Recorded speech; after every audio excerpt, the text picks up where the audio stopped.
Hello everyone, नमस्कार। Welcome to Monk tutorial. दोस्तों, आज के इस वीडियो लेक्चर में हम जानेंगे सरबपुरी राजवंश के बारे में। इससे प्रीवियस वाले सेशन में हम लोगों ने जाना था राजर्षि तुल्य कुलवंश और पर्वत द्वारक वंश और उसके साथ ही नलवंश के बारे में, जो बस्तर का राजवंश था।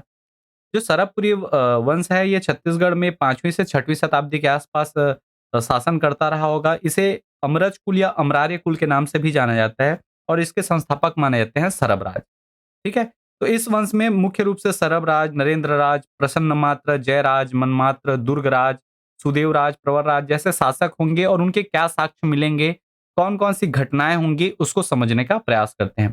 तो चलिए स्टार्ट करते हैं सेशन की। सबसे पहले बात करते हैं सरबपुरी जो वंश है, इसका शासन अवधि कब से कब तक रहा। तो ये लगभग 5वीं से 6वीं शताब्दी के मध्य छत्तीसगढ़ में शासन करता रहा होगा। ठीक है? इसके अन्य नाम की अगर हम लोग बात करें तो इसके अन्य नाम में मिलता है कौन-सा? अमरज कुल या अमरार्य कुल। इसका अन्य नाम क्या है? अमरज कुल या अमरार्य कुल। और ये नाम भी आपको पता चलेगा अभिलेखों से। ठीक है? व्याघ्रराज का एक अभिलेख मिलेगा जिससे उल्लेख मिलता है मल्हार अभिलेख से। ठीक है? मल्हार ताम्रपत्र से हमको पता चलता है कि इस वंश का नाम क्या है? अमरज कुल या अमरार्य कुल है। जो सरबपुरी वंश है, इसके संस्थापक माने जाते हैं सरबराज। ठीक है? ये वही सरबराज हैं जिसका उल्लेख भानुगुप्त के एरण अभिलेख में हुआ था। ठीक है? आगे डिटेल में देखेंगे। इनकी जो राजधानी थी, देखिए सरबपुरी राजवंश की 3 मुख्य रूप से राजधानी मिलेगी। एक राजधानी है सरबपुर, जो वर्तमान सारंगढ़ या संबलपुर वाला क्षेत्र है। ठीक है? दूसरी राजधानी प्रसन्न मात्र बनाएंगे प्रसन्नपुर शहर, जो वर्तमान मल्हार है। तो दूसरी राजधानी सरबपुरी राजवंश की होगी प्रसन्नपुर। और उसके बाद तीसरी राजधानी प्रवरसेन प्रथम बनाएंगे, वो है श्रीपुर या फिर वर्तमान का भी सिरपुर। ठीक है? सर्वाधिक प्रतापी शासक कौन होंगे? तो याद रखिएगा, जिसने प्रसन्नपुर शहर बसाया था वो होंगे सर्वाधिक प्रतापी शासक और उनका नाम है प्रसन्नमात्र। इनके अंतिम शासक की बात करूं तो अंतिम शासक मिलते हैं आपको प्रवरराज द्वितीय, जिनकी हत्या कर देंगे इंद्रबल और उसके बाद पांडु वंश की नींव रखेंगे। ठीक है? अगर बात करें धर्म की तो ये वैष्णव धर्म के अनुयायी थे। इसके कारण ये लोग एक उपाधि धारण करते थे, परम भागवत। ठीक है? और इन सब की जानकारी जो है, इस वंश की बेसिकली जानकारी कहां से मिलती है? तो भानुगुप्त के एरण अभिलेख से। इसमें कौन कौन से शासक हुए? तो सरबराज, नरेंद्रराज, प्रसन्नमात्र, जयराज, मनमात्र या इसी का एक और नाम मिलता है क्या? दुर्गराज। ठीक है? जयराज का ही नाम है दुर्गराज या मनमात्र। इसके बाद इनके जो 3 पुत्र होते हैं, 3 इनके पुत्र होंगे। ठीक है? सुदेवराज, प्रवरराज प्रथम और एक पुत्र का नाम है व्याघ्रराज। ठीक है? 3 पुत्र होंगे जयराज मनमात्र के, एक क्या है? व्याघ्रराज। और उसके बाद आते हैं सुदेवराज के जो पुत्र प्रवरराज द्वितीय। ठीक है? इस टाइप का चलेगा, मैं आगे बताऊंगा वंशावली। इन शासकों के बारे में जो सरबपुरी वंश है, इसकी सबसे पहली जो जानकारी मिलती है वो याद रखिएगा भानुगुप्त के एरण अभिलेख से, जो 510 ईस्वी का है। कब का है? 510 ईस्वी का। और आप ध्यान से देखेंगे तो 5वीं से 6वीं शताब्दी के बीच का ही है, उसी शासनकाल का। इनका जो राज चिन्ह था, याद रखिएगा राज चिन्ह जो रहेगा वो गज लक्ष्मी रहेगा। ठीक है? जिसमें क्या रहेंगी? माता लक्ष्मी रहेंगी और साइड साइड में क्या रहेंगे? गज रहेंगे। ये क्या कहलाता है? गज लक्ष्मी। ठीक है? तो ये इनका राज चिन्ह था। क्लियर है? चलिए अब हम लोग समझ जाते हैं। देखिए इसका जो राजधानी या जो क्षेत्र है उसमें विवाद रहता है, तो हम लोग उसको मैप के माध्यम से समझेंगे।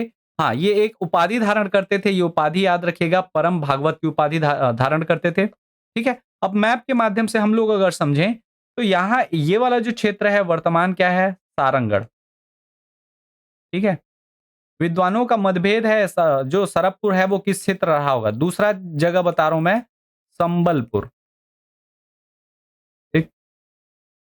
तो जो विद्वान है वो मानते हैं कि जो सरबपुर का क्षेत्र रहा होगा वो ये सारंगढ़ से लेके संबलपुर के मध्य का कोई क्षेत्र रहा होगा, या यही क्षेत्र क्या है? आपका सरबपुर के नाम से जाना जाता रहा होगा। इसको हम लोग बोल सकते हैं क्या? सरबपुर। ठीक है? यही सरबपुर इस क्षेत्र को कहेंगे। ये तो सारंगढ़ हो सकता है या तो वो संबलपुर, इसमें मतभेद है। दूसरा एक जगह मिलता है, ये है आपका बिलासपुर के समीप प्रसन्नपुर। ठीक है? जिसको आजकल वर्तमान में हम लोग बोल देते हैं क्या? मल्हार। तो दूसरी राजधानी हो गई प्रसन्नपुर और तीसरी राजधानी यहां बनाई जाती है श्रीपुर। ठीक है? प्रवरराज प्रथम के द्वारा, जो वर्तमान का क्या है? सिरपुर है। क्लियर है? तो ये जो क्षेत्र हैं, आप इसको ध्यान से देखेंगे तो इसको मैं दूसरे कलर से ड्रॉ कर देता हूं ताकि आपको आसानी हो समझने में। ये जो क्षेत्र था लगभग कुछ इस प्रकार का फैला हुआ था, इनका जो क्षेत्र है। ठीक है? बेसिकली इतने इलाकों में तो थे आपके क्या सरबपुरी शासक। इतने जगह आपको क्या मिलेंगे ताम्रपत्र मिलेंगे या अभिलेख मिलेंगे। ये चीज़ क्लियर है? इसके अलावा जो स्थापत्य का भी चीज़ मिलेगा इसी जगह के बीच में मिलेगा। इसके अलावा कुछ जगह पे एक्स्ट्रा आपको मिलता है जैसे यहाँ पे आपको आरंग में मिलेगा, ठीक है? और छत्तीसगढ़ से बाहर भी आपको ताम्रपत्र इधर कटक साइड मिलेंगे, ठीक है? इधर महाराष्ट्र के चांदा साइड मिलेगा, यहाँ चांदा है, यहाँ कटक है। तो इन सब में भी आपको क्या मिलेगा? ताम्रपत्र मिलेगा। इससे ये पता लगाया जा सकता है कि इसका जो शासन है वो धीरे-धीरे इसका विस्तार किए रहे होंगे और ये लोग और पूरे क्षेत्र पर ये शासन करते रहे होंगे। ठीक है? अब इसमें एक जगह मैं आपको बताना चाहूँगा यहीं पे आपको ताकि थोड़ा-सा क्लियर रहे। ये वाला जो क्षेत्र है यहाँ पे एक पर्वत श्रेणी है, इस पर्वत श्रेणी का नाम है मैकल पर्वत श्रेणी। कौन-सी पर्वत श्रेणी? मैकल पर्वत। और इस पर्वत श्रेणी वाले क्षेत्र पर एक वंश शासन करता था। इस वंश को कहते थे सोमवंश। ठीक है? इस वंश को क्या बोलेंगे? सोमवंश बोलेंगे। ठीक है? अब देखिए इस सोमवंश में शासक जो होंगे उन शासक से ठीक है, ये लोग वैवाहिक संबंध बनाएँगे। ये इधर-इधर वाले वैवाहिक संबंध बनाएँगे। तो ये चीज़ ध्यान में रखिएगा कहाँ है मैकल के सोमवंश अगर बोला जाए तो आपको वो पता रहेगा। चलिए स्टार्ट करते हैं। इनका हम लोग समझते हैं सबसे पहले वंशावली। जो सबसे आपके संस्थापक माने जाते हैं सरबराज, वहाँ से स्टार्ट करते हैं। तो सरबराज के पुत्र होते हैं, उनका नाम रहता है याद रखिएगा नरेंद्र राज। सरबराज के पुत्र कौन हुए? नरेंद्र राज, ठीक है? नरेंद्र राज के पुत्र का नाम रहता है प्रसन्न मात्र। सबसे प्रतापी शासक माने जाते हैं, आपको याद होगा तो अभी बताया सर्वाधिक प्रतापी शासक कौन है? प्रसन्न मात्र है। प्रसन्न मात्र के जो पुत्र होते हैं उनका नाम रहता है जयराज या फिर उनका एक नाम मिलता है मान मात्र या फिर दुर्गराज। ये उन्हीं के नाम है। ठीक है? और कुछ विद्वानों का इसमें मतभेद है कि जयराज के बाद दुर्गराज शासक बने और दुर्गराज का ही नाम क्या था? मानमात्र था। ठीक है? तो ये अब हम लोग ये मान के चलते हैं कि तीनों नाम एक ही शासक के हैं और वो शासक हैं जयराज। इसके बाद जो जयराज हैं इनके 3 पुत्र होते हैं। बड़े पुत्र का नाम रहता है सुदेवराज, मंझले पुत्र का नाम रहता है प्रवरराज, जिसको हम लोग बोलते हैं प्रवरराज प्रथम और जो छोटे पुत्र हैं उनका नाम रहता है व्याघ्रराज। क्लियर है? जो सुदेवराज हैं आगे हम लोग देखेंगे सुदेवराज सरबपुर पर शासन करेंगे, प्रवरराज सीरपुर पर या जो तत्कालीन श्रीपुर था और व्याघ्रराज प्रसन्नपुर पर। चूंकि ये देखिए इनकी राजधानी कहाँ थी? सरबराज की राजधानी सरबपुर थी, प्राथमिक राजधानी। दूसरी प्रसन्न मात्रा ने किसको बनाया? प्रसन्नपुर को। तो ये सरबपुर वाला इधर चले गए, प्रसन्नपुर वाला इधर चले गए और प्रवरराज प्रथम ने सीरपुर को ही नया राजधानी बनाया और सीरपुर को वो क्या करेंगे? शासन करेंगे। क्लियर है? तो हमें इतने शासकों के बारे में जानना है। चलिए स्टार्ट करते हैं। सबसे पहले बात करते हैं हमारे प्रमुख शासक जो संस्थापक हैं सरबराज। सरबराज याद रखिएगा ये वाकाटक जो राजा थे प्रवरसेन प्रथम उनके यहाँ ये सामंत थे। अब इसमें आप मैप में थोड़ा मैं आपको डिटेल में समझाना चाहूंगा, ठीक है? थोड़ा मैप में हम लोग आ जाते हैं। इस मैप में ही हम लोग अगर समझें कि वो सामंत कैसे हुआ करते थे, मैं उस चीज को आपको बता देता हूं। ध्यान दीजिए, यहाँ जो ये वाला क्षेत्र था, ये था नंदीवर्धन। नंदीवर्धन में थे वाकाटक राजा। वाकाटक राजा का नाम क्या है अगर पूछा जाए तो याद रखिएगा प्रवरसेन प्रथम। ये प्रवरसेन प्रथम नंदीवर्धन क्षेत्र में शासक थे। और यहाँ जो था आपका क्षेत्र याद रखिएगा, ये जो मान के चलते हैं ये है आपका सरबपुर। संबलपुर वाले क्षेत्र को भी ले लेते हैं। इतना इलाका जो है ये मान के चलते हैं क्या है? सरबपुर है। अब ध्यान दीजिए इधर थे आपके क्या कोरापुट साइड थे नलवंश वाले। अगर आप क्लास ध्यान से देखे हैं तो आपको समझ आया होगा कोरापुट में नल वाले वाले लोग इधर क्या किए थे? इधर थे गुप्त, वो भी याद होगा आपको। तो नंदीवर्धन के जो वाकाटक थे उन्होंने इधर तक अपना साम्राज्य विस्तार किया था और ये सरबपुर वाला जो क्षेत्र है वो किसके अधीन आता था? वाकाटकों के अधीन आता था, वाकाटक के अधीन। ठीक है? और उनके इस सरबपुर क्षेत्र में एक सामंत थे जिनका नाम क्या था? सरबराज था। जैसे ही प्रवरसेन प्रथम की मृत्यु होती है, उनके जो सामंत रहते हैं सरबराज, वो विद्रोह कर देते हैं और इस वाले क्षेत्र को स्वतंत्र घोषित कर देते हैं और इसके संस्थापक बन जाते हैं कौन? स्वयं सरबराज। और उस क्षेत्र का नाम क्या रख देते हैं? इस वंश का नाम क्या कर देते हैं? सरबपुरीय वंश। देखिए, अब इसमें नाम में भी वो मिलता है कि सरब राज के कारण इस वंश का नाम सरबपुरी पड़ा। कुछ कहते हैं कि सरबपुर के कारण इसका नाम क्या पड़ा? सरबपुरी पड़ा। तो उसमें हम लोग नहीं जाएँगे, लेकिन ये याद रखिएगा कि जो सरब राज थे, वो क्या थे आपके? वाकाटक शासक प्रवरसेन प्रथम के सामंत थे। ये चीज़ क्लियर है? इसको समझ आ गया होगा। प्रवरसेन प्रथम की मृत्यु के पश्चात प्रवरसेन प्रथम के पुत्रों के सत्ता विभाजन के दौर में सरब राज ने दक्षिण कौशल में अपना स्वतंत्र राज्य स्थापित किया। विद्रोह कर देते हैं बेसिकली। ठीक है? यह सरबपुरी वंश का पहला शासक और संस्थापक था। तो सरबपुरी वंश के शासक अगर प्रथम शासक बोले तब भी सरब राज है, और संस्थापक बोले तो भी कौन है? सरब राज हैं। इनके नाम पर ही इस वंश का नाम सरबपुरी वंश रखा गया, तथा जिसकी राजधानी राजधानी का नाम कहाँ रखा गया? सरबपुर। ठीक है? तो प्रथम राजधानी आपको मिल गई यहाँ से सरबपुर। धीरे धीरे प्रसन्नपुर भी मिलेगा। यहाँ तक क्लियर है? अब देखिए, ये सरबराब इंपॉर्टेंट क्यों हो जाते हैं, तो आपको पता होगा इतिहास में जिसमें पहली बार सती प्रथा का ऐतिहासिक साक्ष्य, लिखित साक्ष्य मिलता है, वो है भानुगुप्त का एरण अभिलेख। ये चीज आपको मैं क्लियर करके रखा हूं पहले से। ठीक है? तो सरबराज का उल्लेख भानुगुप्त के एरण अभिलेख से मिलता है, जिससे यह पता चलता है कि भानुगुप्त के जो सामंत थे गोपराज, जो एरण के युद्ध में लड़ते हुए क्या हुए थे? वीर गति को प्राप्त हुए थे, और जिनकी पत्नी क्या हुई थी? सती हुई थी। ठीक है? उन्हीं गोपराज की माता जो थी वो सरबपुरी शासक सरबराज की पुत्री थी। ये चीज क्लियर है? अर्थात जो सरबराज की पुत्री, देखिए उनकी आपको 2 पुत्रियां मिलेंगी। मैं आपको यहीं क्लियर कर देता हूं। सरबराज की कितनी पुत्रियां रहेंगी? 2 पुत्री। एक पुत्री जो रहेगी वो गोपराज की मां रहेगी, गोपराज की मां। ठीक है? जो एरण युद्ध में क्या वीरगति को प्राप्त हुए। और दूसरी पुत्री जो रहेगी उसका नाम रहेगा लोक प्रकाशा।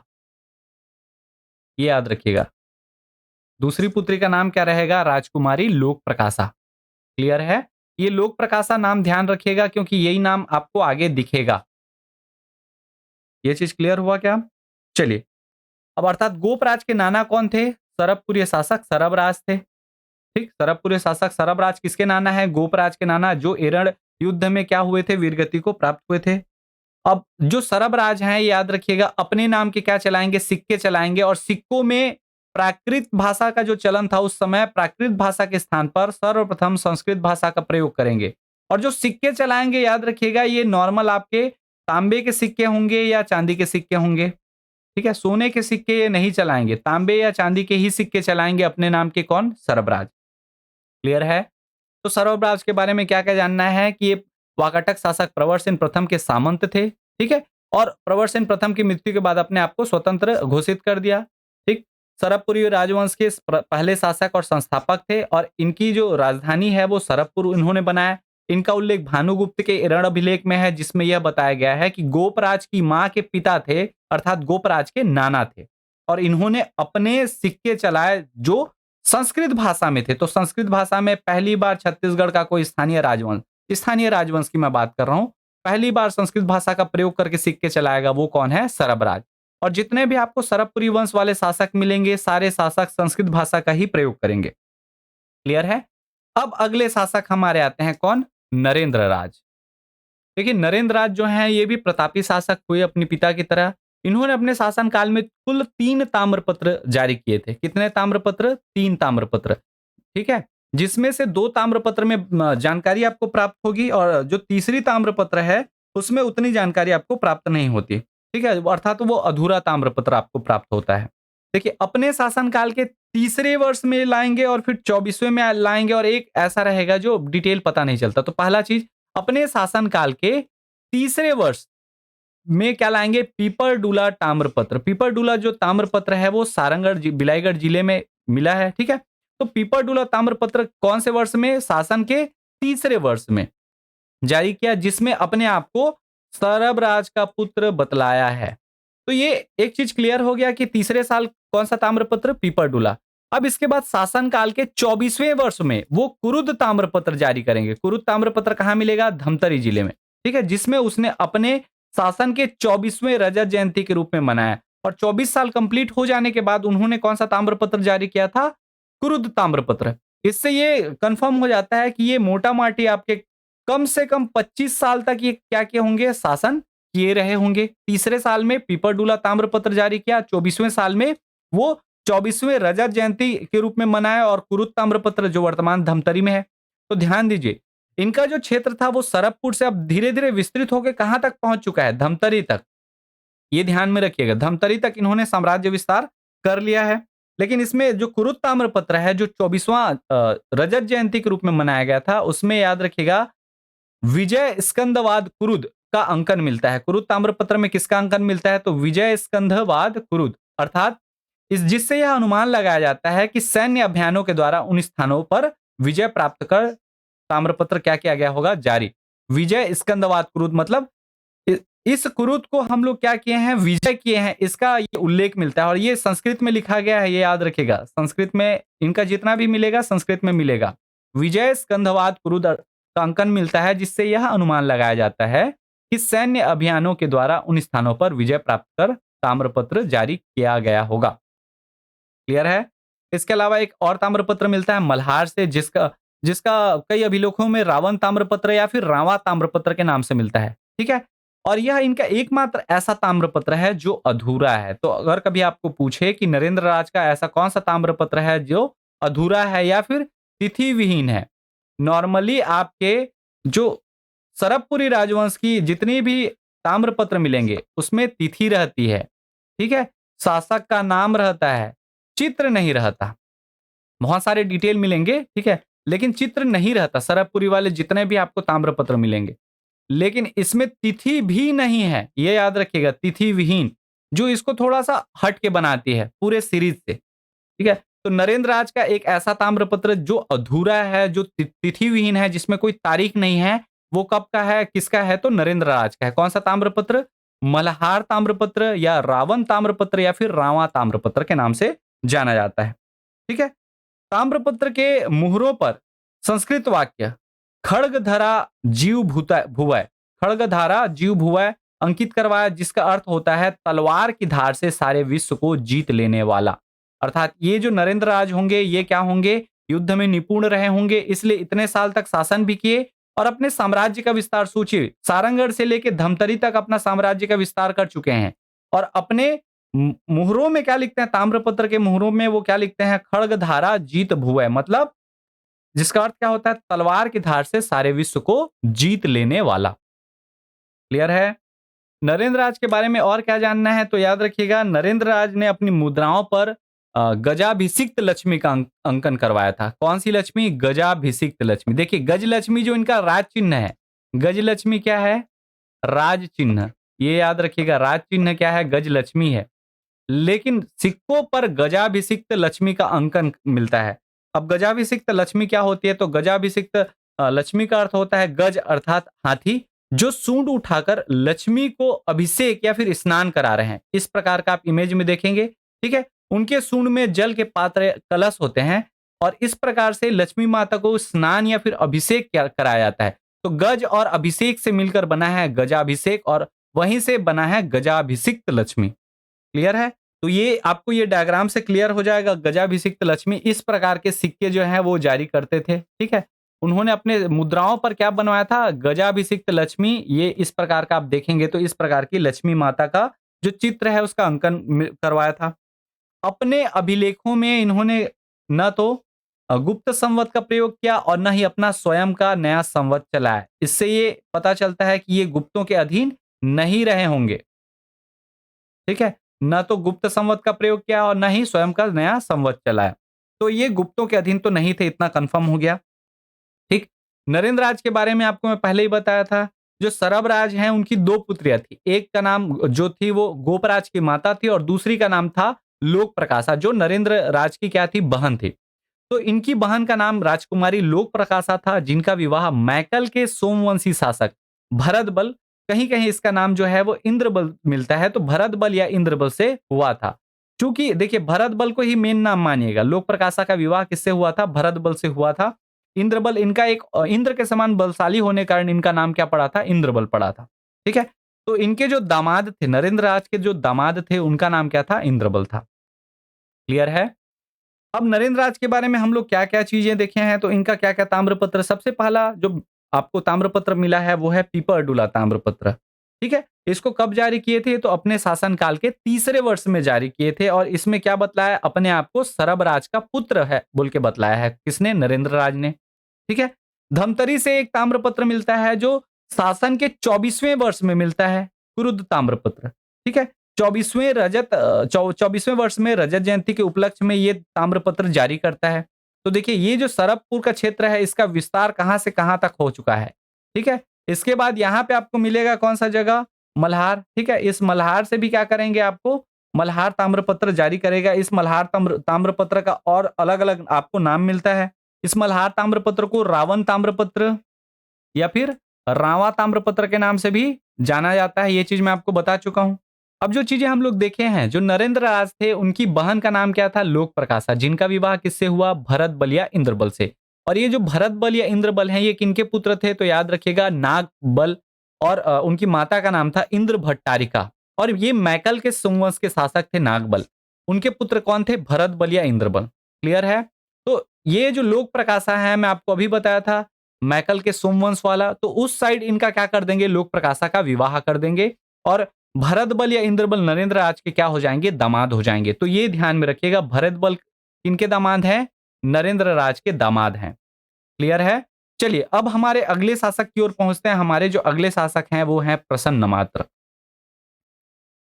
प्रसन्नमात्र सरबपुरी वंश के सबसे प्रतापी शासक माने जाते हैं। सर्वाधिक प्रतापी राजा कौन है? तो सरबपुरी वंश के प्रसन्नमात्र सरबपुरी वंश का सबसे प्रतापी राजा माने जाते हैं।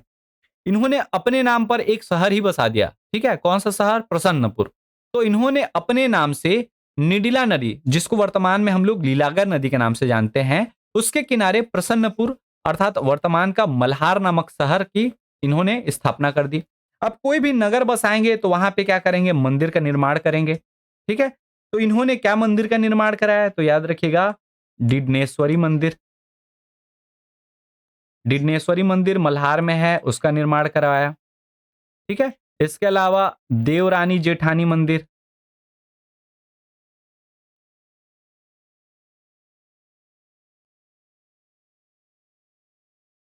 ये दोनों जो मंदिर हैं किनके काल में बस बनाए गए हैं? तो प्रसन्न मात्र के काल में। ठीक है? प्रसन्नपुर में डिडनेश्वरी मंदिर और आपका देवरानी जेठानी मंदिर प्रसन्नपुर में बनाया गया था। किसके द्वारा? प्रसन्न। इसके अलावा एक नाम और मैं भूल रहा हूं, वो नाम है आपका क्या? पातालेश्वर महादेव मंदिर।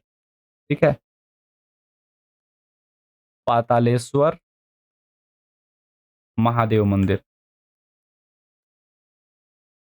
ये नोट कर लीजिएगा। ये नोट्स में एक्स्ट्रा फैक्ट आपको बता रहा हूं जो याद आ गया। ठीक है? डिडनेश्वरी यहां लिखा था। क्लियर है? तो इन्होंने निडला नदी या फिर जो तत्कालीन नाम था निडला नदी, वर्तमान लीलागर नदी के किनारे मल्हार जो शहर है तत्कालीन प्रसन्नपुर के नाम से जाना जाता था, उस नगर की स्थापना की। ठीक है? अपने नाम से एक शहर ही बसा दिया प्रसन्नपुर, उसमें मंदिर बनवाए, डिडेश्वरी मंदिर, देवरानी जेठानी मंदिर और पातालेश्वर महादेव मंदिर का निर्माण कराया। ये चीज क्लियर है? ठीक है? इन्होंने भारी मात्रा में क्या चलवाया? सोने के सिक्के चलवाए। और जो सोने का सिक्का चलवा रहा है, देखिए इससे पहले जो शासक थे, चाहे आपके नरेंद्र राज हो चाहे सरब राज हो, उन्होंने चांदी के और तांबे के सिक्के चलाए थे। लेकिन इनका जो इंपॉर्टेंट चीज है वो याद रखिएगा, इन्होंने भारी मात्रा में सोने और चांदी के सिक्के चलाए। चांदी के तो चला ही रहे थे लेकिन सोने के कोई नहीं चलाए थे। सोने के सिक्के चलवा देंगे। और इसका निर्माण कहाँ होता था? तो प्रसन्नपुर या फिर जो वर्तमान मल्हार स्थित टकसाल से पेटिका शीर्ष लिपि द्वारा का प्रयोग करके इनका निर्माण किया जाता था। ठीक है? पेटिका शीर्ष लिपि जो है ये पूछी गई है कौन सी लिपि में बनती थी? तो पेटिका शीर्ष लिपि में सिक्के निर्माण किए जाते थे। कौन से टकसाल से? तो मल्हार स्थित टकसाल से। मल्हार में जो टकसाल स्थित था वहां से प्रसन्न मात्रा के क्या बनते थे? सिक्के बनाए जाते थे। अब ये सिक्के कैसे होते थे? थोड़ा इसके ऊपर हम लोग जाते हैं। तो याद रखिएगा, सिक्कों के ऊपरी भाग के केंद्र में गरुड़ का अंकन था तथा सिक्कों के दोनों किनारे पर शंख और चक्र का अंकन किया गया है। ठीक है? क्या क्या था? तो केंद्र में गरुड़ थे और किनारे किनारे में शंख और चक्र। और सिक्कों के नीचे भाग में क्या लिखा रहता था? अपना नाम लिख देते थे, प्रसन्न मात्र लिखा हुआ है। एग्जाम्पल के लिए देखें तो इस प्रकार का आप ध्यान से देखेंगे तो सिक्के के मध्य में क्या है? गरुड़ है, इधर आपका शंख है और इधर क्या है? चक्र। और नीचे यहां आप ध्यान से देखेंगे तो यहां लिखा हुआ है प्रसन्न मात्र। ये सिक्का आप लोगों के समझाने के लिए तैयार किया गया है। इस प्रकार का सिक्का नहीं प्राप्त हुआ है। ठीक है? जो प्राप्त हुआ है उसके डिटेल्स मैं बता रहा हूँ, वो सिक्के की फोटो मेरे को नहीं मिली, तो मैं इसके लिए आप लोगों को समझाने के लिए एक अपने से क्या बना के रखा हूँ, सिक्के का एक आकृति बनाया हूँ ताकि आपको समझ आ जाए। क्लियर है? बीच में क्या रहेगा, आपका गरुड़ रहेगा, एक साइड शंख, दूसरे साइड चक्र और नीचे में उसका नाम प्रसन्न मात्र लिखा हुआ है। क्लियर है? इनके याद रखिएगा, इनके लगभग 116 सिक्के मिले हैं। अभी तक जितने ज्ञात सिक्के हैं कितने, 116। और वो सिक्के सिर्फ छत्तीसगढ़ से नहीं, बल्कि मैं आपको पहले ही बताया था, छत्तीसगढ़ के अतिरिक्त इनके सिक्के कटक अर्थात उड़ीसा से, चांदा महाराष्ट्र से प्राप्त हुए हैं, जो इनके वृहद साम्राज्य का क्या है, घोतक है। इनका साम्राज्य कितना फैला रहा होगा सोचिए, महाराष्ट्र से लेके उड़ीसा तक। तब तो इनके सिक्के आपको वहां से भी प्राप्त हो रहे हैं। ठीक है?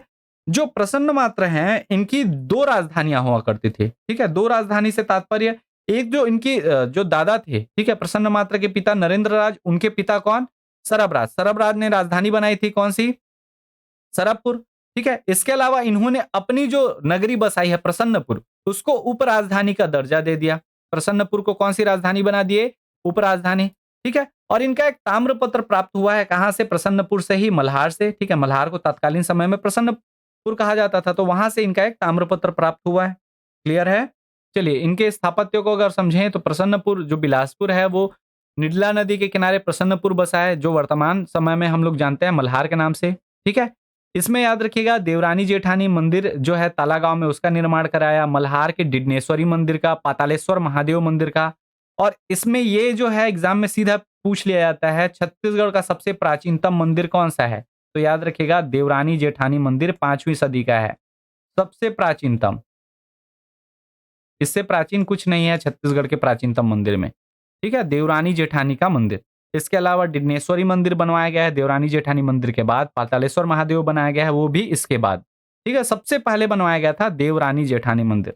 अब देखिए, जो भरत बल हैं, इनके 2 पुत्र होते हैं, एक का नाम है सुरबल और दूसरे का नाम है उदयन।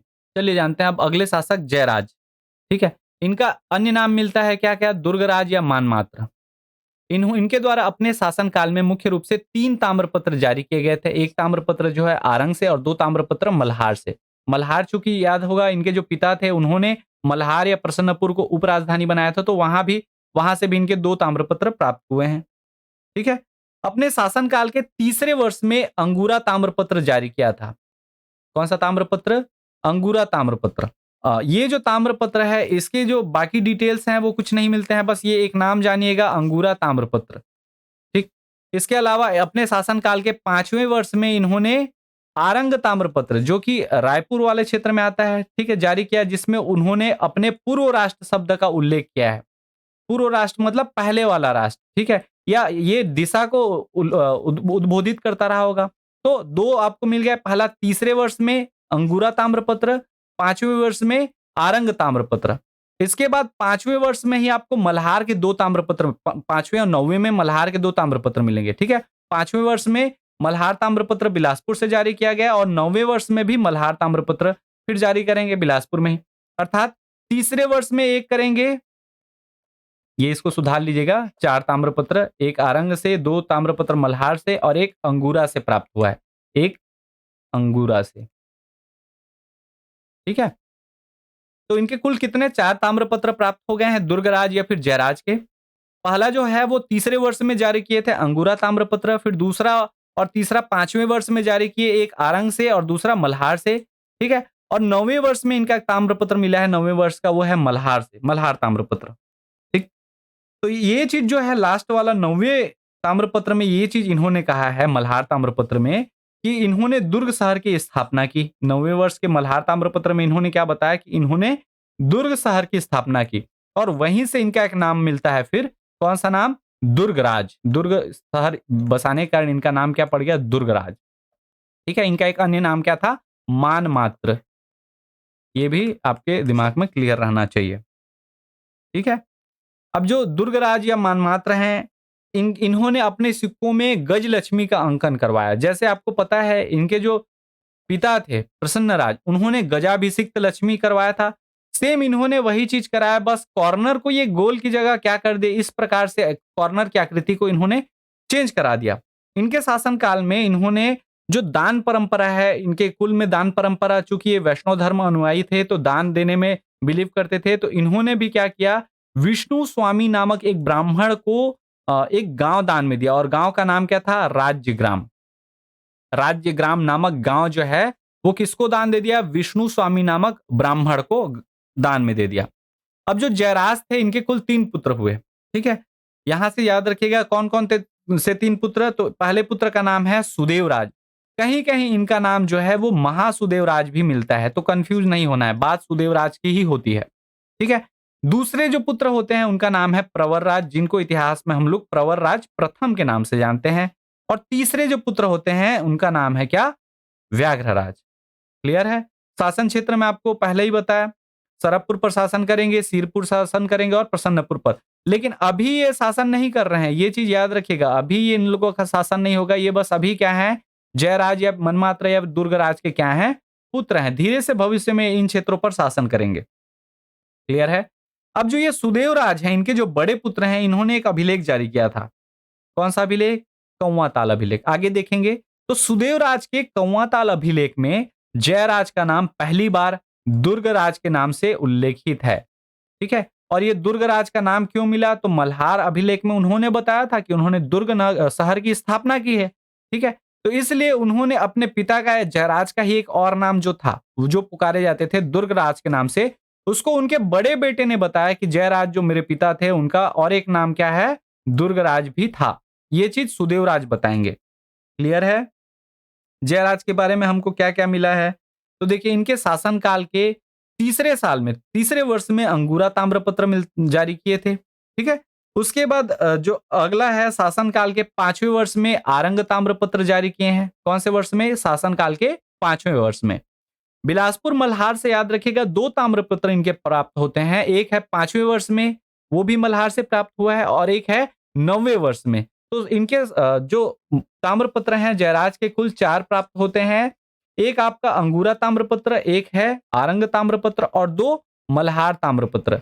2 मल्हार कौन-कौन से? 5वें और 9वें। 9वें वर्ष के ताम्रपत्र में उन्होंने क्या बतलाया कि दुर्ग शहर की स्थापना किनके द्वारा की गई है? खुद उनके द्वारा की गई है। इस चीज का उल्लेख वो 9वें वर्ष के ताम्रपत्र में करेंगे कि दुर्ग शहर की स्थापना उनके द्वारा कराई गई है। क्लियर है? अब समझते हैं जो उदयन थे इनके पुत्र कौन हुए? तो उदयन के पुत्र याद रखिएगा, उदयन के जो पुत्र हैं उनका नाम है इंद्रबल। ये कहानी हम लोग देख चुके हैं, भरतबल के 2 पुत्र सूरबल और उदयन। अब उदयन के पुत्र होते हैं कौन? इंद्रबल। ये चीज ध्यान में रखिएगा।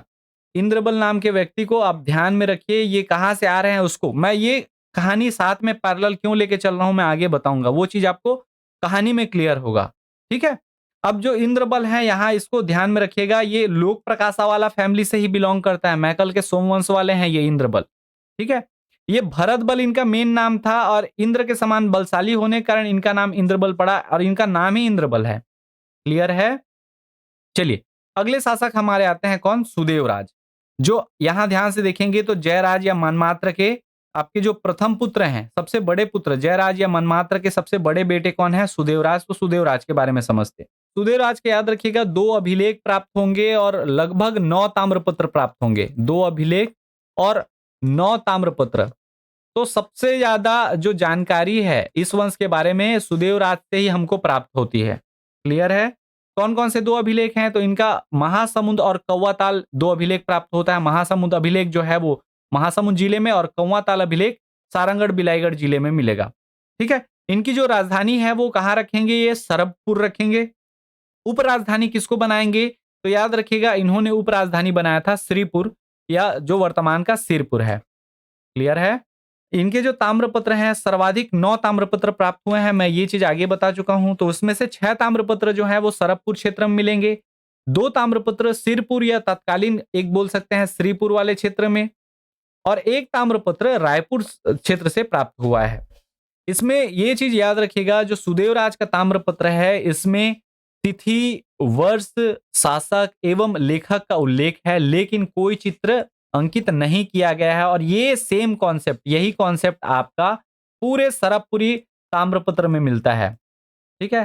सरबपुरी ताम्रपत्र में यही चीज रहेगा कि इसमें क्या क्या रहेंगे, पूछ लिया जाता है ना किस चीज का क्या नहीं मिलता, तो कोई चित्र नहीं होता इनके में। इनके में तिथि मिलेगा, वर्ष मिलेगा, शासक का नाम, और जो लिखने वाला है उस लेखक का नाम। उसका भी उल्लेख है, लेकिन कोई चित्र नहीं अंकित किया गया है। तो किसी भी ताम्रपत्र में आपको कोई चित्र या डायग्राम नहीं मिलेगा। ठीक है? सुदेवराज हैं, आपको याद होगा इनकी राजधानी कहाँ है? सरभपुर है, सारंगढ़, संबलपुर वाला क्षेत्र। हम लोग मान के चलते हैं अभी सारंगढ़ वाला क्षेत्र। तो इनके समय में क्या हुआ आपको याद होगा, राजर्षि तुल्य कुलवंश में अंतिम शासक में बताया था कौन? भीमसेन द्वितीय। ठीक? तो इनके शासनकाल में सरभपुर क्षेत्र पर राजर्षि तुल्य वंश के अंतिम शासक भीमसेन द्वितीय ने क्या कर दिया? आक्रमण कर दिया।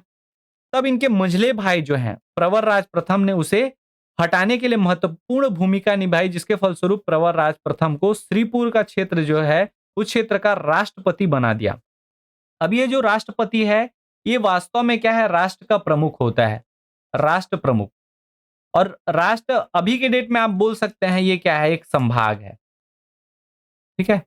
तो उस समय इसको राष्ट्र कहा जाता था। जैसे छत्तीसगढ़ क्या है? एक राज्य है। तो इस राज्य का क्या होगा? जैसे सरभपुर एक राज्य था, ठीक है? इस सरभपुर राज्य के जो राजा होंगे वो कौन थे? सुदेवराज थे। क्लियर है? राजा कौन थे? सुदेवराज। और अपने जो मंझले भाई हैं प्रवरराज प्रथम, इनको संभाग का प्रमुख बना दिए। पूरे राज्य का नहीं, एक संभाग का क्या बना दिए? प्रमुख। और उस संभाग के प्रमुख को क्या बोलते थे उस समय? राष्ट्रपति। राष्ट्र वाला जो क्षेत्र था उसके प्रमुख को राष्ट्रपति। हम लोग आगे देखेंगे प्रशासनिक संरचना, उसमें मैं आपको ये चीज और क्लियर करूंगा। तो कहानी क्लियर है क्या आपके दिमाग में? जो भीमसेन द्वितीय हैं उन्होंने कहां आक्रमण कर दिया? सरभपुर क्षेत्र पर। और सरभपुर क्षेत्र पर आक्रमण करते समय प्रवरराज जो प्रथम है, इनके सर सुदेवराज के जो छोटे भाई हैं, इन्होंने उसको हटाने में, उसके आक्रमण को असफल करने में बहुत ज्यादा मदद किया। तो उसके कारण सुदेवराज जो राजा थे वो खुश होकर श्रीपुर वाले क्षेत्र में अपने जो छोटे भाई हैं प्रवरराज प्रथम, इनको क्या दे देंगे? राष्ट्रपति का पद दे देंगे, राष्ट्रपति बना देंगे, उस राष्ट्र का प्रमुख बना देंगे। ठीक है? अब ये जो कहानी है ये हमको कहां से पता चलती है? तो ये पता चलती है भीमसेन द्वितीय के आरंग ताम्रपत्र से। आपको याद होगा तो आरंग ताम्रपत्र में मैं आपको बताया था सरभपुरी वंश की अधीनता स्वीकार किए थे, अगर याद होगा तो। नहीं है तो मैं फिर बता दे रहा हूं। उसमें ही पता चलता है कि ये जो भीमसेन द्वितीय है, उन्होंने सुदेवराज से वो हार गए थे और उसके बाद उनकी अधीनता स्वीकार कर लिए थे। तो सुदेवराज का आरंग पर अधिकार था, ऐसा कौन बताते हैं? भीमसेन द्वितीय बताते हैं। कौन से अभिलेख में? आरंग ताम्रपत्र में, जिसमें उसके परवर्ती 5 जो पूर्ववर्ती 5 राजाओं का उल्लेख मिलता है, सुरा, दैत, विभीषण, भीमसेन प्रथम, दैत द्वितीय और भीमसेन द्वितीय। ठीक है? तो भीमसेन द्वितीय वही बताते हैं कि सुदेवराज के का अधिकार किस पर था? आरंग पर था। और इससे हमको पता चलता है कि उनके आक्रमण पर, भीमसेन द्वितीय के जो आक्रमण था उसको असफल करने का कार्य किसने किया? प्रवरराज प्रथम ने किया। क्लियर है?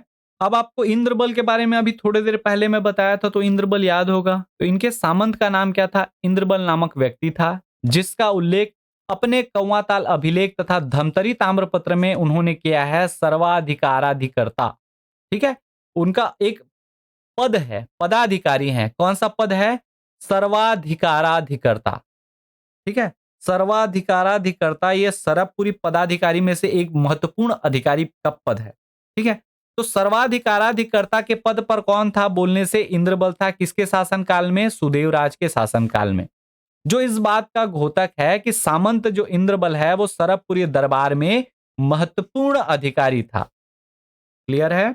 अब देखिए इसका जो मैं कहानी आपको मैं समझा रहा हूं, थोड़ा समझिएगा। ये वाला क्षेत्र है सरभपुर। ठीक है? यहां मान लेते हैं क्या है? आरंग। यहां है क्या? श्रीपुर। ठीक है? ऐसा कुछ स्टोरी है। अब इसको थोड़ा समझिएगा, मैं पूरा आपको समराइज करके बता रहा हूं। यहां आपको मिलेंगे कौन? मैकल के सोमवंश वाले।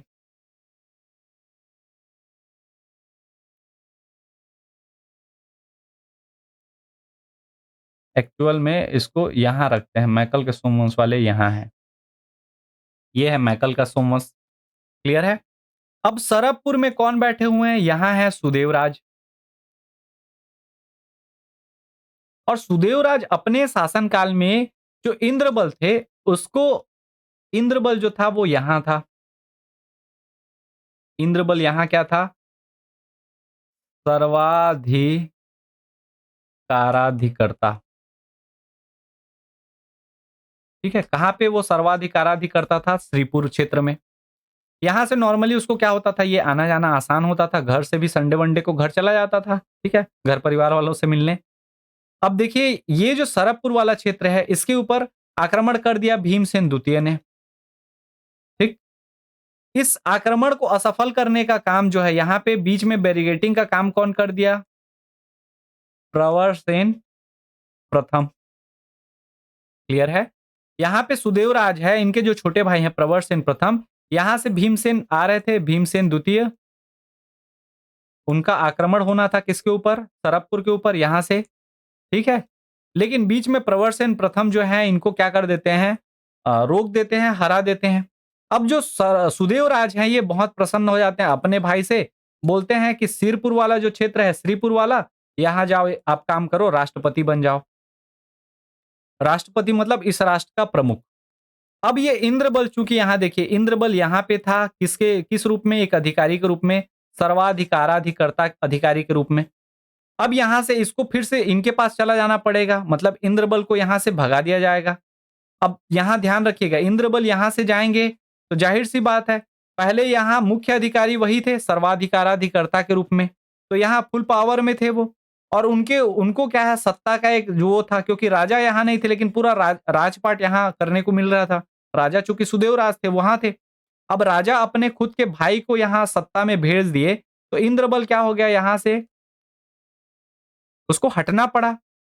अब यहाँ से जो है वो लालच आएगा, ठीक है? लालच का यहाँ पे प्रारंभ होगा, क्योंकि इंद्रबल जो है यहाँ याद रखिएगा, एक बार सत्ता का वो देख चुके हैं पावर, तो अब ये क्या सोचेंगे, इनको फिर याद आएगा इनका कहानी सरबराज का, कि सरबराज भी पहले क्या थे, सामंत थे, और उन्होंने अपने आप को स्वतंत्र घोषित किया, तो मैं भी किसी क्षेत्र को जीतूंगा और मैं स्वतंत्र अपना राज्य स्थापित कर लूंगा। इनके मन में अब लोभ आ रहा है, क्लियर है? ये कहानी मेरे ख्याल से क्लियर हो गई होगी, नहीं होगी तो एक बार फिर से वो कर लीजिएगा, बैक करके देख लीजिएगा। अब आगे बढ़ते हैं, इसमें ये अधिकारी तो थे, क्लियर है? अब सुदेवराज के कुल अधिकारियों की अगर बात करें, सरबपुरी अधिकारी कौन-कौन से थे, तो सबसे प्रमुख अधिकारी होता था, मैं अभी राष्ट्रपति की बात नहीं कर रहा हूं, वो प्रमुख हैं, ठीक है? अधिकारियों की बात करूंगा, सर्वाधिकाराधिकर्ता, दूतक, कारणिक, प्रतिहार, हरपग्राह और चार्ट भाट। इसमें से कुछ अधिकारी आपको आगे कलचुरी में भी दिखेंगे, चार्ट भाट जैसे हैं, ये सब कलचुरी में भी आपको दिखेंगे, ठीक है? प्रतिहार आपको कलचुरी में दिखेगा। तो ये कुछ अधिकारी ऐसे थे जो आगे भी आपको मिलेंगे, ठीक? अब जो सुदेवराज थे, इन्होंने क्या किया, चूंकि ये 3 भाई थे, आपको याद होगा, तो दुर्गराज के 3 पुत्र, एक का नाम सुदेवराज था, दूसरे का नाम प्रवरराज प्रथम और तीसरे का नाम व्याघ्रराज, ठीक? तो इन्होंने क्या किया, अपने जीवित रहते-रहते ही, अपने शासन के काल के दौरान ही अपने राज्य को 3 भागों में विभक्त कर दिया। अब वो 3 भाग कैसे-कैसे होंगे? तो आपको याद होगा सरबपुर वाला जो क्षेत्र है, ये बड़ा क्षेत्र बना था। एक प्रसन्न मात्र थे, उन्होंने प्रसन्नपुर बसाया, सरबराज का सरबपुर, प्रसन्न मात्र का प्रसन्नपुर। इसके अलावा एक जगह और है जो आपका प्रवरराज प्रथम है, प्रवरराज प्रथम, इन्होंने कौन-सा शहर बसा दिया था? श्रीपुर, जिसके राष्ट्रपति भी यही बनेंगे। तो ये 3 अलग-अलग क्षेत्रों में इन्होंने बाँट दिया। एक बना आपका क्या, सरबपुर, दूसरा बना प्रसन्नपुर वाला क्षेत्र और तीसरा बना श्रीपुर वाला क्षेत्र। ठीक? इसको कैसे बाँटे उसको भी मैं आपको बता दे रहा हूँ। सबसे पहला जो क्षेत्र है वो है आपका श्रीपुर का क्षेत्र। वो अपने मंझले भाई जो श्रीपुर को बसाया उसका नाम क्या है? प्रवरराज प्रथम। उन्हीं को सौंप दिए। वो श्रीपुर में एकदम खुश। ठीक है? जो दूसरा जगह था प्रसन्नपुर, उसको अपने छोटे भाई व्याघ्रराज को सौंप दिए। और जो मुख्य क्षेत्र था सरबपुर का क्षेत्र, उसको अपने स्वयं के पास उन्होंने रखा। याद रखिएगा, ये बंटवारा हुआ है लेकिन अभी भी राजा कौन है? स्वयं सुदेवराज राजा हैं। क्लियर है? चलिए सुदेवराज के बारे में जानते हैं। इनके 2 अभिलेख प्राप्त हुए हैं। एक है कौन सा? कौवाताल अभिलेख और एक है आपका महासमुंद अभिलेख। कौवाताल अभिलेख और महासमुंद अभिलेख। यहां से इनके याद रखिएगा 6 ताम्रपत्र जो हैं ये सरबपुर वाले क्षेत्र में प्राप्त हुए हैं और 2 ताम्रपत्र सिरपुर वाले क्षेत्र में जो तत्कालीन श्रीपुर कहा जाता था। इसके अलावा आपके रायपुर से भी एक ताम्रपत्र प्राप्त हुआ है। तो कुल इनके कितने ताम्रपत्र प्राप्त हुए हैं? 9 ताम्रपत्र। और कितने अभिलेख? तो 2 अभिलेख। कौन कौन से? कौवाताल अभिलेख और महासुंद अभिलेख। बंटवारा में आपको बताया सरबपुर वाला जो क्षेत्र था इसको स्वयं के पास रखेंगे, श्रीपुर वाला जो क्षेत्र है इसको प्रवरराज प्रथम को देंगे, इसको स्वयं रखेंगे। इसको किसको देंगे? प्रवरराज प्रथम, इनके जो मंझले वाले भाई थे। इसको सबसे छोटे वाले भाई को देंगे, व्याघ्रराज को। ठीक, बंटवारा कर दिए। अब मोटा माटी मान के चलिए ये वाला जो क्षेत्र है अभी भी उनके कब्जे में ही है। क्लियर है? इतने क्षेत्रों में तो शासन करते ही रहे होंगे। यहां तक क्लियर है? अब देखिए जो इंद्रबल थे इनके क्या थे? सुदेव राज के सामंत थे। इंद्रबल क्या थे? इनके सामंत थे या फिर सर्वाधिकाराधिकर्ता, धिकाराधिकर्ता, ये वाला जो पद था उस पे इंद्रबल थे। अब जो ये इंद्रबल है इनके चार पुत्र होते हैं, नन्नराज प्रथम, सुरबल, ईशान देव और भावदेव रणकेसरी। चार पुत्र होते हैं जिसमें से एक पुत्र का नाम याद रखिएगा, सुरबल है। अब थोड़ा ध्यान रखिएगा, एक पुत्र का नाम क्या है? सुरबल। कहीं कहीं जो ये इंद्रबल हैं इनके भाई का नाम भी मिलता है, क्या? सुरबल। तो इतिहास में बहुत मतभेद है। उदयन के भाई का नाम भी सुरबल मिलता है, इंद्रबल के भाई का नाम भी सुरबल मिलता है और इंद्रबल के पुत्र का नाम भी सुरबल मिलता है। तो इसमें हम लोग मान के चलते हैं अभी इंद्रबल के पुत्र चार पुत्र हुए, नन्नराज प्रथम, सुरबल, ईशान देव और भवदेव रणकेसरी। अब ये सुरबल को थोड़ा सा अपने दिमाग में याद रखिएगा। चलिए अब बात करते हैं प्रवरराज प्रथम के बारे में। प्रवरराज प्रथम का जो ताम्रपत्र है इसमें सबसे पहले याद रखिएगा मल्हार से प्राप्त हुआ है, इनका मल्हार ताम्रपत्र। और इनकी जो राजधानी है इन्होंने किसको बनाई? श्रीपुर या सिरपुर को। आपको पता होगा श्रीपुर का जो क्षेत्र है इनके बड़े भाई सुदेवराज ने इनको दे दिया था। और इससे पहले श्रीपुर वाले क्षेत्र में ही क्या वो हुआ था, तो ये क्या बने थे? राष्ट्रपति बने थे श्रीपुर वाले क्षेत्र में। ठीक, तो प्रवरराज प्रथम कौन है? तो दुर्गराज या मानमात्र या फिर जयराज के मंझले बेटे या फिर सुदेवराज का मंझले भाई थे। ठीक है, प्रवरराज के मल्हार ताम्रपत्र से ज्ञात होता है कि उसने श्रीपुर या सिरपुर राज्य की स्थापना की और सिरपुर को अपनी राजधानी बनाया। तो अब राजधानी आपको कहां मिलेगी? याद होगा पहले सरबपुर बना था, फिर प्रसन्न मात्र ने प्रसन्नपुर बसाया, उसको राजधानी बनाया, फिर आपके प्रवरराज प्रथम आते हैं, इन्होंने सिरपुर को राजधानी बना देंगे। ठीक है, अब थोड़ा सा इसमें आगे हम लोग जाएंगे स्टोरी में। तो अब देखिए स्टोरी में आते हैं आपके कौन? सुरबल, वही सुरबल जो इंद्रबल के पुत्र हैं, दूसरे वाले पुत्र। सुरबल यहाँ मैकल के क्या हैं? सोमवंश शासक हैं। यहां से ये क्या है? सरबपुर है। इस सरबपुर बस सुरबल क्या कर देंगे? सरबपुर के लिए आक्रमण कर देंगे। यहाँ पे ये आक्रमण करेंगे। ठीक है, यहाँ पे है श्रीपुर। आक्रमण क्यों करेंगे? तो सरबपुर में जो शासक थे कौन? सुदेवराज, इनकी मृत्यु हो जाती है क्योंकि सुदेवराज ने कौन सा क्षेत्र रखा था? सरबपुर वाला क्षेत्र। ठीक है, और यहां आपको मिलेगा कौन सा? प्रसन्नपुर। प्रसन्नपुर में कौन है? व्याघ्रराज है। समझिएगा स्टोरी। व्याघ्रराज प्रसन्नपुर में है, श्रीपुर में है प्रवरराज प्रथम और सरबपुर में है सुदेवराज। सुदेवराज की मृत्यु हो चुकी है। अब इनके जो पुत्र हैं वो है प्रवरराज द्वितीय। ठीक है, प्रवरराज द्वितीय इनके पुत्र मिलेंगे। तो अभी देखिए यहाँ राजा की मृत्यु हुई है और वो चीज पता चल जाता है कि इसको सुरबल को, सुरबल आक्रमण कर देगा किसके ऊपर? सरबपुर के ऊपर, ताकि मैं ये वाला क्षेत्र क्या कर लूं? जीत लूं। और ऐसा ही होता है, सुरबल सरबपुर के ऊपर आक्रमण करता है और ये वाला क्षेत्र जीत जाता है। संयोग से सुदेवराज के जो पुत्र रहते हैं वो अपने छोटे चाचा के यहाँ जा रहते हैं, उनका नाम रहता है प्रवरराज द्वितीय। प्रवरराज द्वितीय जो है वो अपने छोटे चाचा व्याघ्रराज के यहाँ प्रसन्नपुर में रहते हैं, तो यहाँ सुदेवराज के पास वो नहीं रहते और उनकी मृत्यु हो जाती है। इस एवज में आपके सुरबल ने सरबपुर के ऊपर आक्रमण कर दिया।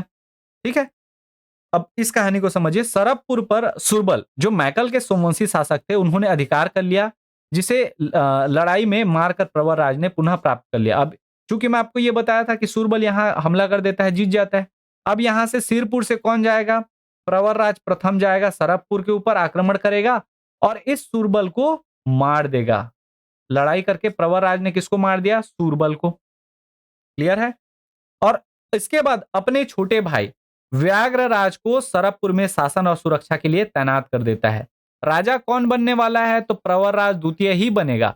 लेकिन व्याघ्रराज क्या है? याद रखिएगा अभी प्रवर राज द्वितीय बच्चा था, तो इस अभिभावक के रूप में यहाँ शासन कर रहे हैं कौन? उनके छोटे चाचा व्याघ्रराज।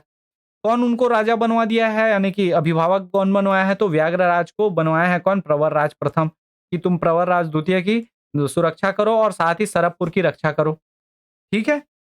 प्रवरराज प्रथम के बारे में हम लोग जो जानना है हमको, पहला चीज इनका ताम्रपत्र कहाँ से मिला है? मल्हार से। इसके अलावा श्रीपुर वाले क्षेत्र में इनकी राजधानी थी, और जो सरबपुर वाला जो क्षेत्र है, इस पर आक्रमण को विफल करके व्याघ्रराज को यहाँ क्या बिठा दिए। ठीक है?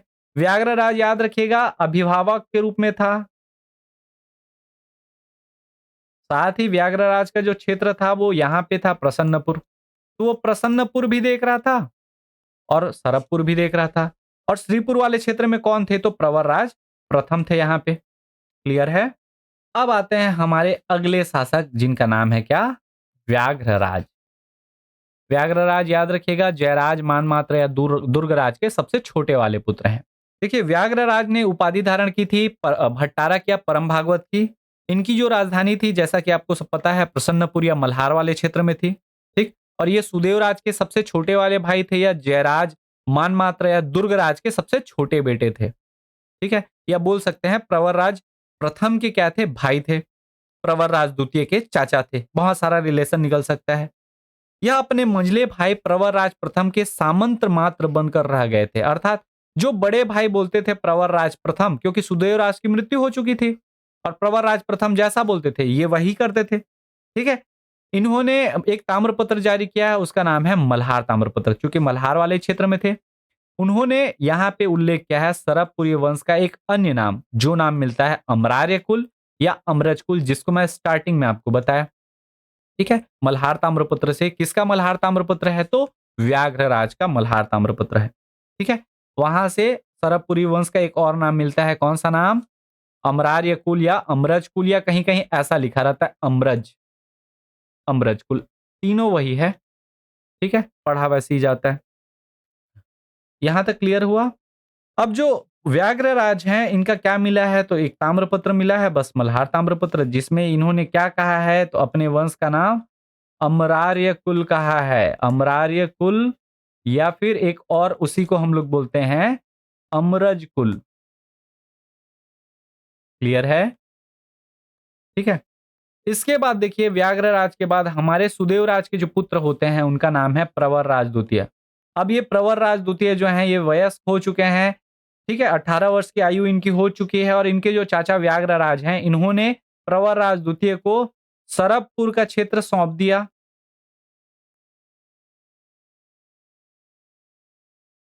ठीक है, अब राजा कौन बन जाएंगे? प्रवरराज द्वितीय। याद रखिएगा ये जो इंद्रबल हैं, इनके पुत्र सूरबल की हत्या किसके द्वारा की गई थी?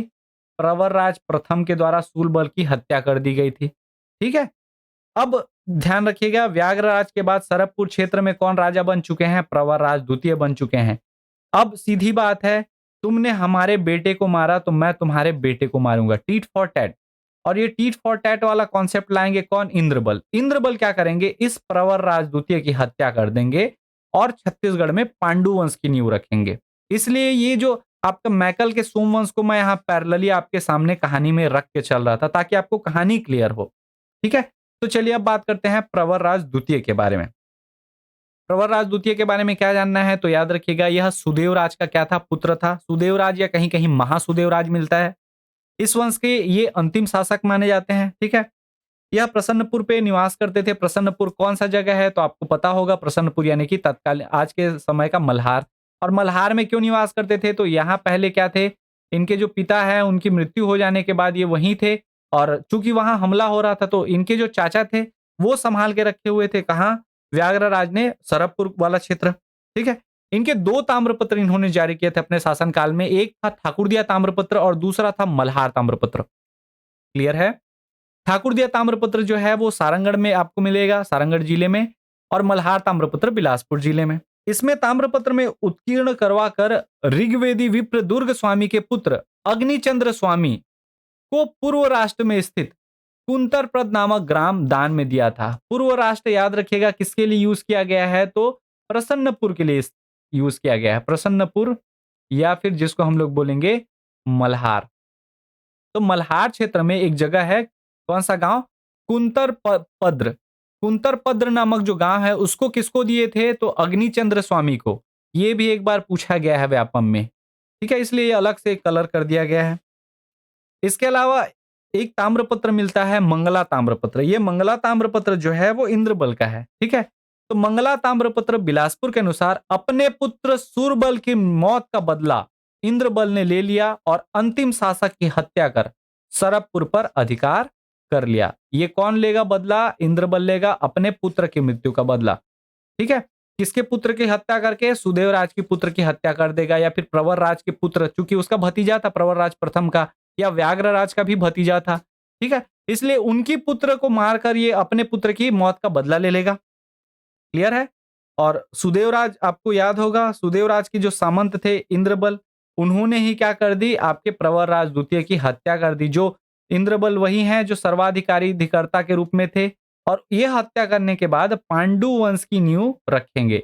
और यहां से हम लोग समझेंगे पांडु वंश के इतिहास के बारे में, जो अगली क्लास में रहेगी, जिसमें हम लोग बेसिकली जानेंगे मैकल के सोमवंश और सीरपुर के पांडु वंश। क्लियर है? चलिए, इसके बाद हम लोग इनके जो प्रवरराज द्वितीय के हैं, इनके क्या क्या मिले हैं? दो ताम्रपत्र बेसिकली मिले हैं। एक है ठाकुर दिया ताम्रपत्र, ये सारंगढ़ बिलाईगढ़ जिले में है। ठीक है, और दूसरा है आपका मल्हार ताम्रपत्र। ये दोनों ताम्रपत्र किसके हैं? प्रवरराज द्वितीय के हैं। ये चीज ध्यान में रखिएगा। ठीक, ये अब यहाँ क्यों मिला है तो मैं आपको बता दे रहा हूँ। ये वाला जो क्षेत्र है ये सरबपुर का क्षेत्र था जहां पे वो राजा थे, और ये क्या है? मल्हार जो है ये प्रसन्नपुर का क्षेत्र था जहां वो रहते थे, उनके चाचा का घर सबसे छोटे वाला। इसलिए इन दोनों जगह पे क्या मिला है? ताम्रपत्र। अगर स्टोरी क्लियर है तो आपको ये डेटा भी रटना नहीं पड़ेगा। आशा है कि स्टोरी आपको समझ आ रही होगी। कमेंट सेक्शन में आप लोग अपना राय बताइएगा। अब जानते हैं सरबपुरी प्रशासनिक व्यवस्था कैसी थी। देखिए, प्रशासनिक व्यवस्था बेसिकली 6 भागों में बटी हुई थी। मुख्य कितने भाग थे? 6 भाग। सबसे जो पहली इकाई होती थी वो थी ग्राम। ग्राम, ये याद रखिएगा, प्रशासन की सबसे छोटी इकाई हुआ करती थी, ग्राम। क्लियर है? इसके बाद 12 गांव के समूह को आहार कहा जाता था। कितने गांव के समूह को? 12 गांव के समूह को क्या कहते थे? आहार।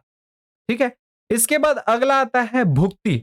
जो भुक्ति होता था वो याद रखिएगा 3 आहार का समूह, या फिर हम लोग बोल सकते हैं 36 गांवों का समूह हुआ करता था। पहले ध्यान रखिएगा, पहले क्या आएगा? एक गांव आएगा, एक गांव को ग्राम बोलेंगे। ठीक है, इसके बाद जो 12 गांव आएंगे, 12 ग्राम जो है, 12 गांव, इसके समूह को क्या बोलेंगे? आहार। उसके बाद 36 गांव का जो समूह होगा उसको कहेंगे क्या? भुक्ति। क्लियर है? इमेज में आप देख पाएंगे। अब इसके बाद याद रखिएगा, जो 7 आहार का समूह या फिर 84 गांव का जो समूह होता था, ठीक है, उसको बोलते थे भोग। क्या होता था? उसको क्या बोलेंगे? भोग। तो ये 7 आहार का समूह या फिर 84 गांवों का समूह हुआ करता था, और इसके जो भोग के प्रमुख होते थे उनको कहा जाता था भोगपति। ये याद रखिएगा, भोग क्या? भोगपति। क्लियर है? अब इन भोगों से मिलकर बनता था क्या? एक राष्ट्र। राष्ट्र में लगभग, ये आज के डेट में हम लोग बोल सकते हैं संभाग, और इस राष्ट्र में लगभग 50,000 गांवों का समूह हुआ करता था। कितने हजार गांव? 50,000 गांव। इस राष्ट्र के प्रमुख को क्या बोलते थे? राष्ट्रपति। आपको याद होगा श्रीपुर का एक राष्ट्र बना, और उस श्रीपुर राष्ट्र में राष्ट्रपति किसको बनाया गया? प्रवरराज प्रथम को। याद है सुदेवराज ने क्या किया था? अपने जो मंझले भाई है प्रवरराज प्रथम, उसको श्रीपुर राष्ट्र का राष्ट्रपति बनाया था, क्योंकि वो भानु आपके भीमसेन द्वितीय के आक्रमण में हराने में उनका मदद किए रहता है। ठीक है, वो उस समय का क्या था? आज के डेट में हम लोग देखें तो संभाग, उस समय कहलाता था वो राष्ट्र, और उसके प्रमुख को कहते थे राष्ट्रपति। ऐसी बहुत सारे संभागों से मिलकर क्या बनता था? तो बनता था आपका राज्य, जिसको देश कहा जाता था। ठीक है, और इस राज्य या देश का जो प्रमुख होता था वो होता था राजा। इसमें समूचा शासन क्षेत्र आता था, और इस प्रकार से सरबपुरी शासन व्यवस्था बटी हुई थी। सबसे छोटी इकाई अगर देखा जाए, इसमें आप येलो डॉट सबसे छोटा देखेंगे, वो रहेगा ग्राम। क्लियर है? उसके बाद 12 ग्राम के समूह, अर्थात ये वाला जो गोला देख रहे हैं ये है आपका क्या? तो इसको कहा जाता था आहार। उसके बाद 3 डॉट हम लोग पकड़ेंगे, इसको देखेंगे, इसको अगर हम लोग देखें तो इसको कहते थे भुक्ति। ग्राम से बड़ी इकाई आहार, आहार से बड़ी इकाई भुक्ति। भुक्ति से बड़ी इकाई जो होती थी इसको कहा जाता था, ये वाला पूरा इकाई को कहते थे भोग, जिसके प्रमुख को भोगपति कहा जाता है। उसके बाद पूरा आपका इधर देखेंगे, ये वाला पूरा लाइन आप उठा लेते हैं तो ये मान के चलिए क्या है, आपका राष्ट्र है। और उसके बाद ये पूरा संपूर्ण आप देखते हैं तो ये क्या है, राज्य या देश। आशा है कि ये चीजें आपको समझ आ गई होंगी, प्रशासनिक व्यवस्था कैसा बटा था। ये राष्ट्र वाला आपको पता होगा, जो गांव दान में दिया जाता था वो सबसे छोटी इकाई होती थी, वो गांव ही क्या ब्राह्मण को दान दे देते थे। क्लियर है। अब जानते हैं सरबपुरी स्थापत्य के बारे में, कौन कौन सी चीजें स्थापित की गई। बेसिकली 2 इतिहास में प्रमुख चीजें आपको दिखती हैं, लेकिन याद रखिएगा सरबपुरी वंश में बहुत सारी स्थापत्य आपको मिलेंगी। जैसा मैं आपको बताया, पहला चीज डिडनेश्वरी मंदिर। कहाँ है डिडनेश्वरी मंदिर, किसके द्वारा स्थापित किया गया है, तो प्रसन्न मात्र के द्वारा। ठीक है। इसके अलावा पातालेश्वर महादेव मंदिर मल्हार में ही स्थित है, ये भी ठीक है। पातालेश्वर मंदिर ये भी प्रसन्न मात्र के द्वारा। इसके अलावा अगला चीज आपको मिलता है वो है बिलासपुर में ही, मल्हार में ताला गांव में है बेसिकली देवरानी जेठानी मंदिर और रुद्र शिव की प्रतिमा। ठीक है। तो 2 आपको कौन से जगह में बताया, यहीं पे ताला गांव के समीप ही मल्हार में आपको मैं 2 नाम बताया, डिडनेश्वरी मंदिर और पातालेश्वर महादेव मंदिर। इसके अलावा ताला गांव में देवरानी जेठानी मंदिर, रुद्रशिव की प्रतिमा। ये है आपका देवरानी जेठानी मंदिर, कुछ इस तरह से दिखाई देता है। ये याद रखिएगा छत्तीसगढ़ का सबसे प्राचीनतम मंदिर है। देवरानी जेठानी मंदिर कहाँ स्थित है, तो याद रखिएगा ताला गांव में स्थित है, और ये ताला गांव है। ठीक है। ये छत्तीसगढ़ का प्राचीनतम मंदिर माना जाता है।